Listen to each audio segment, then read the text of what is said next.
एक आम भारतीय स्त्री के बारे में लिखते हुए मुझे मंदी आंच पर सीज रही ठीक-ठाक मसाले के छौंक वाली पतली स्वादिष्ट दाल का ख़्याल आता है, जिसमें एक बार रोटी डुबा ली तो आप 3 के बजाय 5 फुलके खा जाएंगे और अगर चावल मिला लिए तो पेट तो भर जाएगा मगर जीभ पुकारेगी, बस एक निवाला और।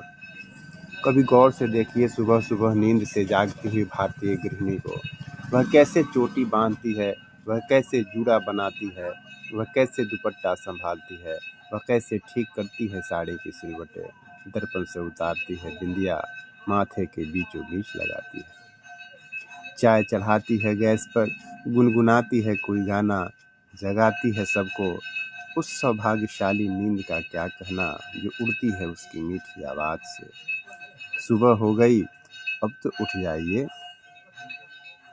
वह सुबह पहले उठते ही नहा लेती है, एक सादी साड़ी, एक बिना मैचिंग का ब्लाउज, एक घिसी हुई घर की हवाई चप्पल या रोए उठे मुझे और वह तैयार है, आपको तैयार करके दफ्तर भेजने के लिए, जहां वह भी जा सकती थी, मगर कुछ ऐसी वजहों ने उसे रोक लिया जिनकी तफसील कविता में बयान नहीं हो सकती।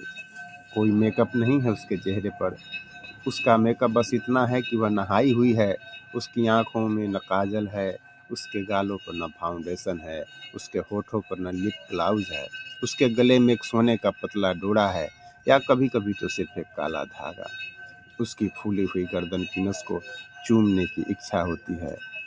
हाँ, और यह बात मैं वासना में धँस कर नहीं, बल्कि पूजा-पाठ में डूब कर कह रहा हूँ।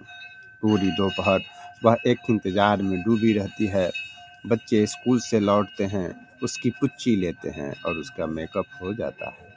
वह बच्चों के एक चुंबन से संवर जाती है। हाय राम!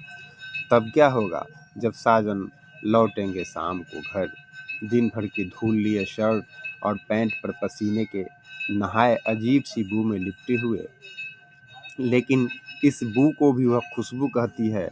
वह अकेले में चूमती है पति के शर्ट की कॉलर, उसे सूंघती है वॉशिंग मशीन से निकाल कर।